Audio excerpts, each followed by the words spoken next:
आपका स्वागत है। आइए नजर डालते हैं सुर्खियों पर। पूर्व सैनिकों के लिए 1 रैंक 1 पेंशन योजना लागू, केंद्र सरकार की ओर से घोषणा। कॉल ड्रॉप की समस्या पर जल्द ही हल निकाला जाएगा। कॉल ड्रॉप हुआ तो ग्राहकों को नुकसान भरपाई मिलेगी। मुख्यमंत्री देवेंद्र फडणवीस इनका सुखा भाग में दौरा। पेयजल उद्योग पशुओं को घास पानी उपलब्ध करके देने के मुख्यमंत्री के संकेत। बच्चे का अपहरण करके उसकी कान की बाली चुराने वाले को गिरफ्तार, कोपर खैराने की घटना।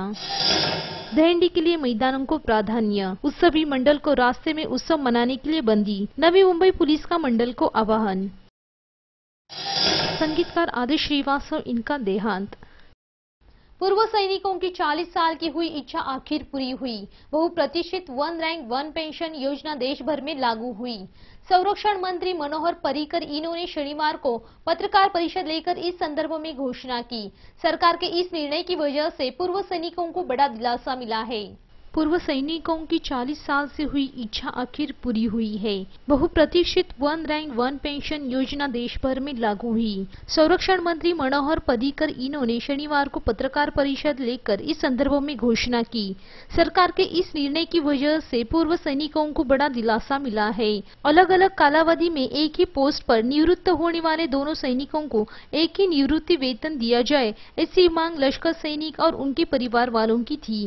पिछले 40 साल से 1 रैंक 1 पेंशन सवाल प्रलंबित था, किंतु आज से ये योजना लागू होकर सरकार ने इसके लिए 8 से 10 करोड़ों का प्रावधान किया है।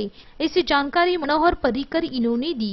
1 जुलाई 2014 के आधार पर ये योजना लागू हुई है, किंतु स्वेच्छा निवृत्ति लेने वाले पूर्व सैनिक इस योजना के लिए पात्र नहीं होंगे, ऐसा भी संरक्षण मंत्री इन्होंने स्पष्ट किया है। Report MVTV। लगातार 3 दिन सूखाग्रस्त मराठवाड़ा का मुख्यमंत्री देवेंद्र फडणवीस इन्होंने दौरा किया है। इस दौरा में उन्होंने अनेक महत्वपूर्ण घोषणाएं की है। इसमें पेयजल उद्योग, जानवरों को पानी घास देने के साथ किसानों को डायरेक्ट आर्थिक मदद देने के संकेत मुख्यमंत्री इन्होंने दिए हैं। लगातार 3 दिन सूखे मराठवाड़ा का मुख्यमंत्री देवेंद्र फडणवीस इन्होंने दौरा किया है। इस दौरा में उन्होंने अनेक महत्वपूर्ण घोषणाएं की है। इसमें पेयजल उद्योग, जानवरों को पानी घास देने के साथ किसानों को डायरेक्ट आर्थिक मदद देने के संकेत मुख्यमंत्री इन्होंने दिए हैं। पेयजल के लिए 86 करोड़ का प्रावधान किया गया है। पेयजल की पूर्ति करने के लिए रेलवे की मदद ली जाएगी, तो पानी की जरूरत पड़े तो कृष्णा नदी के माध्यम से सुविधा की जाएगी। आने वाली कालावधि में 1.5 लाख खेत तालाब निर्माण करेंगे। खेत में जल संवर्धन का काम किया तो रोहियों द्वारा किसानों को पैसे दिए जाएगा। फसल बीमा के लिए वैयक्तिक किसानों के अलावा गांव ये निकष तय करने का विचार है। घास विकास काम करने के लिए 50 करोड़ों का प्रावधान और पशुओं को पानी के लिए 10% अतिरिक्त प्रावधान किया है। गन्ना तोड़ कामगार, खेत मजदूर और बीड जिला के 2 लाख मजदूरों को 100 दिन का रोजगार मिलेगा। जिन किसानों के बच्चे बाहर गाँव पढ़ाई करते हैं, उनका शुल्क शासन देगी। बगल के राज्य से घास लाने की तैयारी दर्शाई है। घास छावनी के लिए 50 पशुओं की शर्त शिथिल करके 250 पर लाई जाएगी। Report MVTV। मुंबई हाईकोर्ट ने उत्सवी मंडल को रास्ते में उत्सव मनाने के लिए पाबंदी होने के बावजूद भी रास्ते पर दहंडी के लिए पंडाल डालने वाले मंडल को अपनी हार माननी पड़ेगी। गए साल हुए दहंडी मंडल ने अपने उत्सव मैदान में स्थलांतरित किए हैं और कई मंडल ने रद्द किए हैं।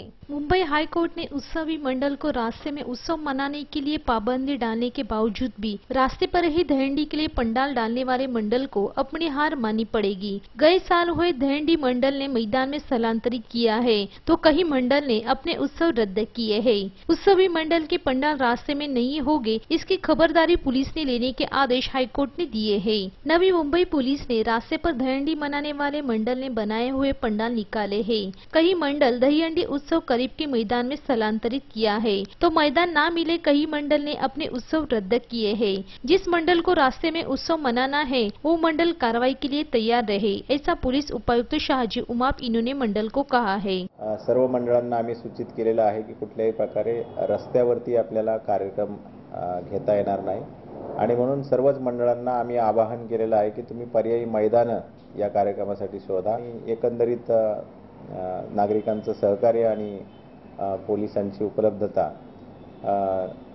याचा समन्वय साधून दहीहंडीचा जो उत्सव आहे तो शांततेमध्ये नवी मुंबईमध्ये पार पडेल, याच्यामध्ये कुठल्याही प्रकारची अडचण येणार नाही असा मला विश्वास आहे। नवी मुंबई के कई मंडल ने सूखा परिस्थिति के लिए सरकार को मदद करने का तय किया है। सूरज कामले के साथ सनी मेहरौल, MVTV। कोपर खैराने में 3 साल के बच्चे के अपहरण की घटना शुक्रवार दोपहर को घटी थी। अपहरण के बाद बच्चे के कान की बालियां चुरा के बच्चों को गार्डन में छोड़ दिया था। इस घटना की शिकायत दाखिल होते ही पुलिस ने बच्चे की खोज करके उसके अपहरणकर्ता को गिरफ्तार किया। शुक्रवार दोपहर 12:30 बजे के आसपास सेक्टर 5 यहाँ ये घटना घटी थी। यहाँ रहने वाले अनुपमा जोगदंडकर, इनका 3 साल का बेटा देवांश घर के बाहर खेल रहा था।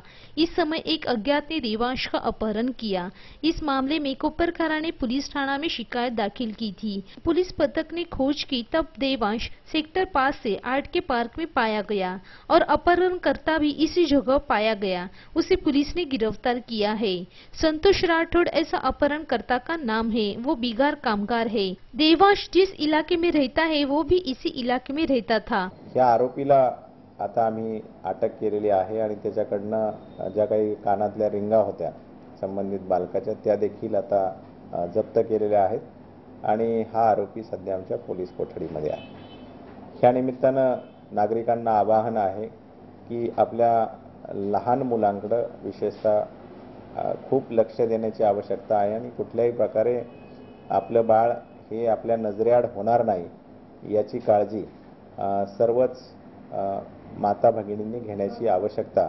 सूरज कामले के साथ सनी मेहरौल, MVTV।